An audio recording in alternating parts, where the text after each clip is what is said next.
wage bill and has consistently taken measures towards ensuring that public service operates within the prescribed affordability limits. Consequently, the wage bill has come down from 54.77% of revenue in 2020-21 to 46.64% in 2022-2023. The wage bill is expected to further decline to 35% of revenue by 2028. SRC welcomes the support from all quarters to join efforts towards the goal of achieving the 35% wage bill to revenue ratio. Thank you. So we shall now take questions that you may have.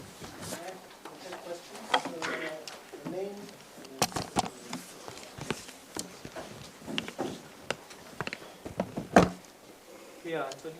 My name is Mwangi Maina from GOtv.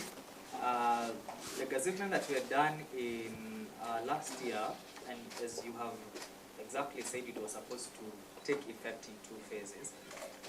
It means already in the last financial year that began on 1st of July 2023, that there was an increment that was effected that time. So what happens to that increment that state officers already received at that particular time? And then the second question, your commission, and particularly you as a chair, you have been coming under fire from the legislators, especially the MPs, when maybe you remove the sitting allowances and reduce their salaries. But now the MPs and the senators they have come together to support the SRC to freeze the increment of the salaries. Do you believe that the MPs and all the legislators have taken the advantage of the situation in the country to support what SRC will be doing? Do you believe that the MPs have been hiding their heads in the sand, pretending they don't know the situation that has been in the country? Thank you. Let's take another one.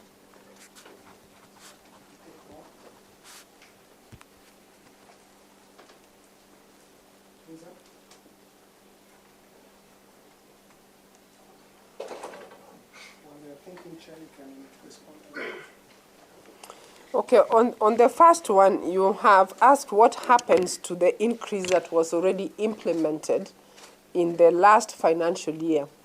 As you rightly say, the implementation was in 2 phases, phase 1 and phase 2. Before any implementation, we consult with the National Treasury and it is budgeted accordingly. So the review for the last financial year was budgeted, and therefore it will continue to apply. What is frozen is what would have been implemented in this financial year. But we are now taking into account the fiscal constraint and the budgetary cuts that you are all aware that the government has clearly stated that there will be budgetary cuts. So it will therefore impact what would have been implemented from 1st July this year. The second question you have asked is whether the MPs and senators are taking advantage of the situation because they are now rallying behind SRC and saying we support the freeze. As a commission, we support all stakeholders who are aligned with what we have always talked about. We have always talked about the wage bill needs to be reduced.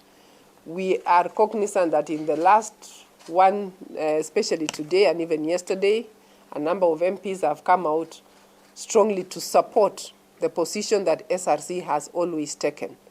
And they have indicated that they are actually supporting a freeze. So to that extent, we take into account such views. It is good for us. It is what we have always fought for. We've always asked the MPs and senators to be cognizant of the financial constraints. So as a commission, we are happy to hear that they are on board and that they will now work with us to actually ensure that we get to the 35% of wage bill to revenue ratio. Got a question. My name is Kenneth from People Day.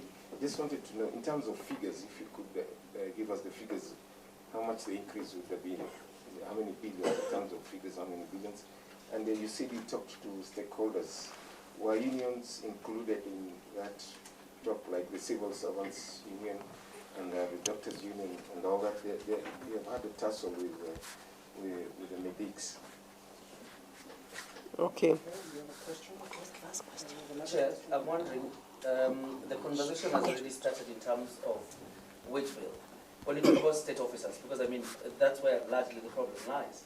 What are the low-hanging fruits?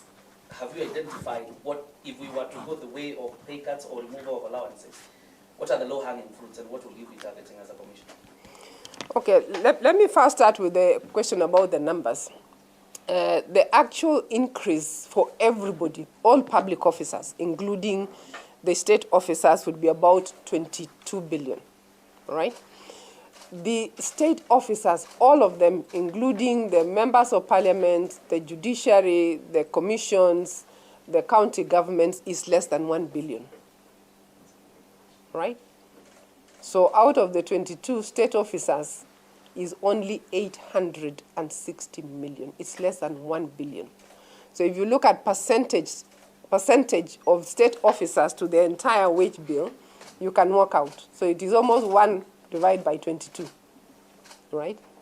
So just to paint the context that state officers actually is a very small percentage, and Munyoncho can give us the percentage.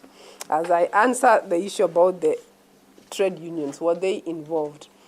Now, you will notice that in my statement, I did say we will take into account any contractual commitments, because where there is an existing CBA, then obviously we cannot just say it will be frozen. So we have engaged the National Treasury in terms of funding, and it is clear that the country cannot afford the entire review as earlier proposed. However, we then must also take into account any contractual obligations, and therefore they will be engaged in the normal manner that is stated insofar as collective bargaining negotiations are concerned. Okay. Low-hanging fruits. Then there was the low-hanging. Do you want to answer? Just go ahead. Okay, you've asked about the low-hanging fruits. It was your question. In terms of the low-hanging fruits, you may be aware that 2 years ago the Commission started a process to streamline allowances, and we've engaged the media quite a number of times on that process of streamlining allowances. And we faced implementation into 4 phases, right? The phase 1 of that implementation was about the allowances for state officers. And in that process, we abolished plenary sitting allowances, both at the National Assembly, which includes the Senate, and also at the county governments. In that same review, we also abolished the car grants for state officers who are enjoying a car grant. You'll be aware that car grant means that every 4 years, a state officer was being allocated 10 million to buy a personal car in addition to the official car. So every 4 years, there was a 10 million. So that was done for state officers, but you will also be aware that there has been a ruling, a judgment in the court insofar as the judiciary is concerned. But for the other state officers, that has been abolished and will continue to be so. So that was phase 1. We then commenced on phase 2 of those allowances, which largely looked at what is cutting across, allowances that cuts across. And you may then be aware that in that phase, we, for example, pronounced ourselves on allowances such as task force.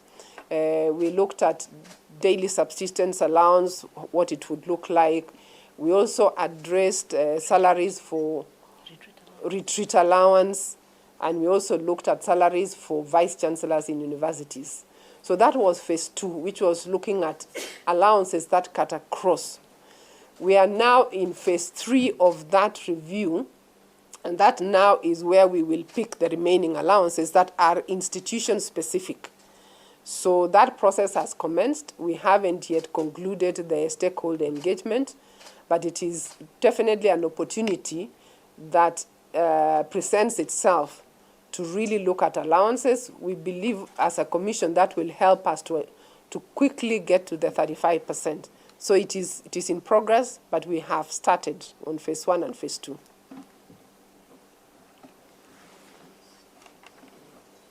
The percentage. It's 5%. I mean, it's 1 billion over 22 billion.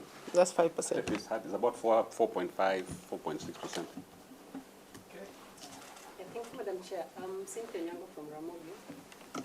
The citizens out there, like what you're addressing today is basically on the increment. But out there, the issue is not just about the increment. It is also about what is already existing. So not just talking about the allowances. Is there a way SRC is thinking of probably doing some pay cuts and allowances so that the citizens can